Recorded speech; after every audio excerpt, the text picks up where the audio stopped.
What's happening, everybody? Justin, Bridgewater's Finest on YouTube, Blockbuster_guy on Twitter. Welcome back to the 2012 Bridgewater's Finest Awards. We are smack dab in the middle of the Mixed Martial Arts Awards section, and in this video, we're going to be talking about the top 5 fights of the year, as well as the top 5 events of the year. So let's get it started. Fight of the Year. We've talked about a couple of them that have been Fight of the Year candidates, but this is the official top 5 list of top 5 MMA fights of the year of 2012. Number 5 was Martin Kampmann versus Thiago Alves at UFC on FX2. And this was a back and forth battle here. Alves had Kampmann hurt. Kampmann had Alves hurt. Ultimately, Martin Kampmann ended up finishing this fight by way of a mounted guillotine choke in the 3rd round, which was excellent. One of the top submissions of this year. Martin Kampmann versus Thiago Alves. Kampmann wins by round 3 mounted guillotine at UFC on FX2, my number 5 fight of the year. Number 4 is Miesha Tate versus Julie Kedzie. Some women's MMA for you. This fight happened at Strikeforce Rousey versus Kaufman, and this fight was another one of these fights that's just was really back and forth and really displayed all the best of women's MMA. Miesha Tate ended up winning this fight, submitting Julie Kedzie by an armbar in the 3rd round. Miesha Tate versus Julie Kedzie. Miesha Tate wins by round 3 armbar at Strikeforce Rousey versus Kaufman is my number 4 fight of the year. Number 3 fight of the year is a fight that 98% of MMA fans probably didn't see. This was Petts versus Yuskovic at the Score Fighting Series number 4. Now again, if you don't really pay attention to MMA in Canada, you can be forgiven for not having seen this fight. But this was one of those fights that it was just two guys that wanted to knock the piss out of each other, and that's what they did. The bell rang for the first round, they came out and Dragon Ball Z'd for about 5 minutes. They just threw, ding, end of the first round. Second round starts, ding, they come out, they start DBZing each other again. Eventually, Petts got the victory in the 2nd round by way of technical knockout. Petts versus Yuskovic. Petts wins in the 2nd round by TKO at Score Fighting Series 4. Check this fight out if you can find it somewhere online. My number 3 fight of the year. My number 2 fight of the year is Korean Zombie Chang Sung-jung taking on Dustin Poirier at UFC on Fuel TV 3. This was a main event fight, so it was scheduled for 5 rounds, went into the 4th round when Korean Zombie finally picked up the victory by way of submission, notable for 2 reasons. First of all, a submission in the 3rd round or beyond is very, very difficult to attain because both guys are sweaty. They're very slippery. It's hard to keep a submission on. So it was a submission in the 4th round, notable for that reason. Another reason it's notable, it was my favorite submission. My favorite submission in mixed martial arts. He won it with a Darce choke, and I love me some Darce chokes. Korean Zombie, Dustin Poirier went back and forth for 3 rounds. Korean Zombie gets the win. Korean Zombie versus Poirier. Korean Zombie by 4th round, Darce choke submission at UFC on Fuel TV 3 is my number 2 fight of the year. And my number 1 fight of the year, you know what's coming. We just talked about it in the previous video. Jim Miller versus Joe Lauzon at UFC 155. This looked like Jim Miller was going to run through Joe Lauzon. It looked like a zombie movie in the 1st round. Jim Miller cut Lauzon a couple of times on his head, and there were a couple of times where this fight was almost stopped. It was so bloody. If you saw the shorts that Joe Lauzon was wearing, they started out white, they ended up a shade of red that you know, I haven't really seen before. And if you follow Joe Lauzon on Facebook, you saw that the canvas that was used in that fight, Joe Lauzon actually had brought into his gym. So he now proudly displays that canvas, which is covered in his own blood, which I think is just phenomenal. But this was a great fight that ended up going all the way to a decision. And like I say, Jim Miller really looked like he was going to finish this fight in the first or maybe even the second round. Joe Lauzon just kept fighting back, kept holding on.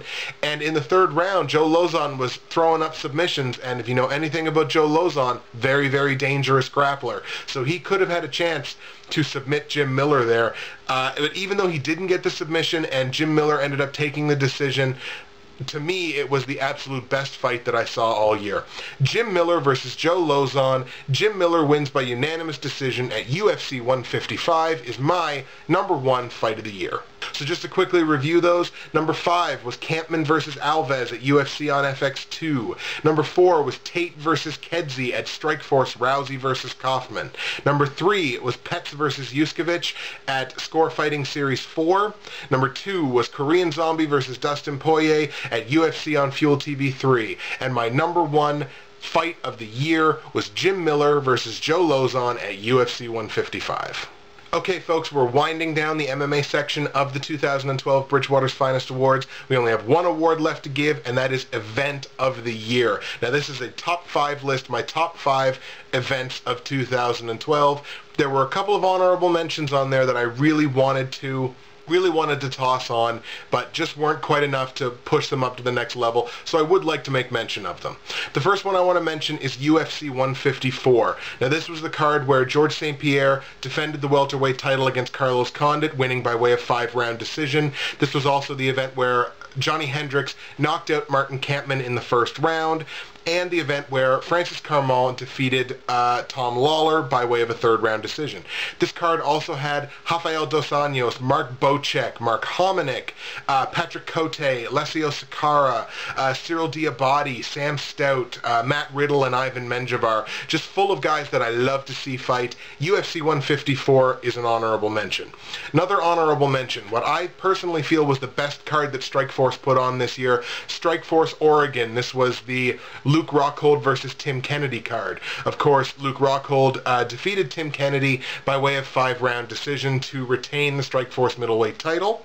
This was also the card where Nate Marquardt defeated Tyron Woodley for the welterweight title by way of knockout in the 4th round, and the card where Roger Gracie decisioned Keith Jardine. Now, this card also had Lawler, Lorenz Larkin, Pat Healy, Ryan Couture, George Masvidal, Jordan Mean, Jason High. It had really talented fighters on it that maybe the whole MMA world isn't quite aware of. But Strikeforce Oregon, I personally feel, was Strikeforce's best card of the year, and it gets an honorable mention.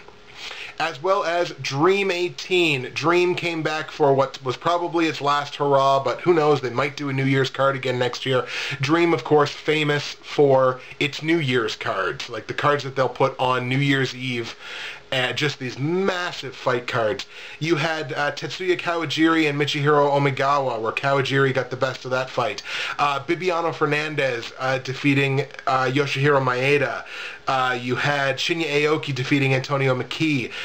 You had guys like Hiroyuki Takeya, Melvin Manhoff, Phil Baroni, Hayato Max Sakurai, Marloes Kunin, one of the best female fighters in the world.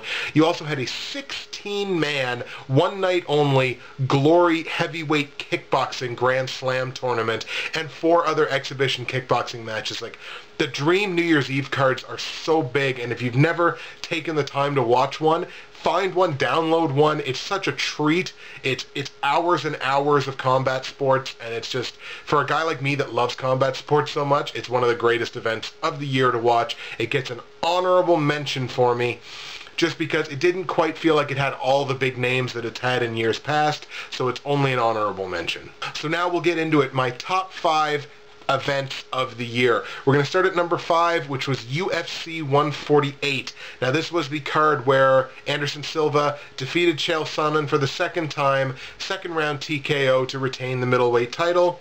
This was also the card where Forrest Griffin decisioned Tito Ortiz and then gave that really bizarre post-fight Joe Rogan interview. Damian Maia, Stun Gun Kim, Chad Mendes, Ivan Menjivar, Melvin Guillard, Khabib Nurmagomedov, Gleison Tebow, Costa Philippou. Again, another card that's full of guys that are insanely fun to watch fight. UFC 148, my number 5 event of the year.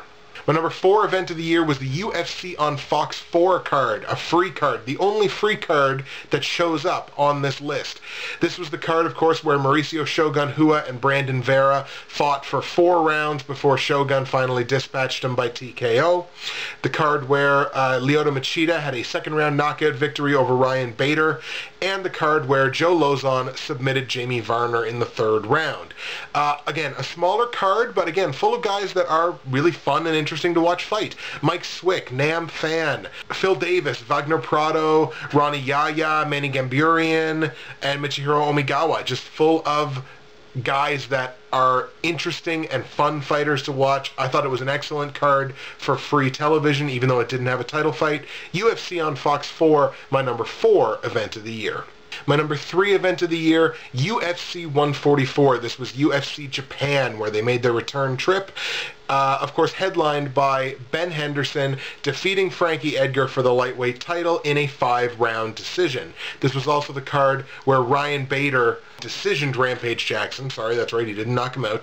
Decisioned Rampage Jackson, did Ryan Bader. And the card where Mark Hunt had a phenomenal first-round knockout victory over Czech Congo. Now, again, this was a UFC card in Japan. They wanted to stack it full of good fighters, and did they ever.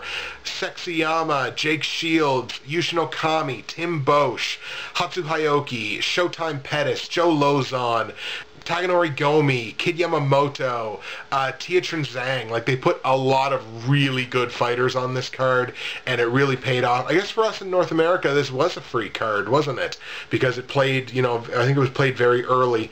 So I think actually that was a free card, but even if it wouldn't have been a free card, it would have been an excellent card to buy on pay-per-view. UFC 144, my number 3 event of the year. My number 2 event of the year is UFC 153. This was the card where Anderson Silva TKO'd Stephan Bonner in the 1st round before Bonner would later test positive for steroids, I believe. Big Nog, Antonio Rodrigo Nogueira submitting Dave Herman in the 2nd round by an armbar when Dave Herman was talking all that shit about BJJ. I know it was about building the fight, but still, it was just poetic justice to see him get submitted. And Glover Teixeira and Fabio Maldonado duking it out for a round and change, where Maldonado ends up winning that fight by 2nd round TKO.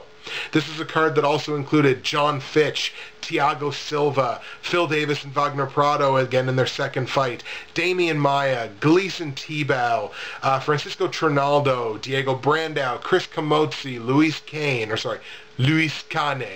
But an excellent card, full of guys that come to fight. It was a great card to watch. UFC 153, my number 2 event of the year. And my number 1 top event of 2012, UFC 146. This was the card where Junior Dos Santos TKO'd Frank Mir in the 2nd round to retain the UFC heavyweight title. This also saw Cain Velasquez TKO Bigfoot Silva in the 1st round to set up that rematch between JDS and Velasquez for the heavyweight title. And also saw Roy Nelson knock out Dave Herman in the 1st round. This again was a card that just featured guys that are really exciting and really fun to watch fight. Stipe Miocic, Stefan Struve, which was an excellent fight there, could have been fight of the night. Jamie Varner, Edson Barboza, who's a great fighter, Mayhem Miller, Dan Hardy, follows me on Twitter, Paul Sass, Jacob Volkman, and Glover Teixeira. A card full of guys that come to have exciting fights and come to entertain. I was very entertained, obviously. UFC 146 is my number 1 event of the year. So we'll go over it here with you one more time. I gave honorable mention in this category to UFC 154, Strikeforce Oregon, and Dream 18. My number 5 favorite event of the year, UFC 148, Silva vs. Sonnen 2. My number 4 event of the year, UFC on Fox 4, Shogun vs. Vera. Number 3 event of the year, UFC 144, Henderson vs. Edgar. I believe it was 1. UFC 153 was my number 2 event of the year. That was, of course, Silva versus Bonner. And my number 1 event of the year, UFC 146, JDS versus Frank Mir. So that's it for the MMA section. We've given away the awards. You might wonder, Justin, what about knockout of the year? What about submission of the year? I went through and I got my nominees for those categories, and I really just thought I wasn't contributing anything new to the conversation. You know what I mean? Like, I just felt like I was taking what other people were putting on their lists as their best submissions, and I really didn't feel like it was a genuine sort of thing. So I got rid of those awards this year. Maybe I'll put more research into it next year and come back with those awards. But as of this year, that's the end of the MMA section. We've only got one section left, and it's the section that I put the most amount of effort into. I'm not afraid to say that.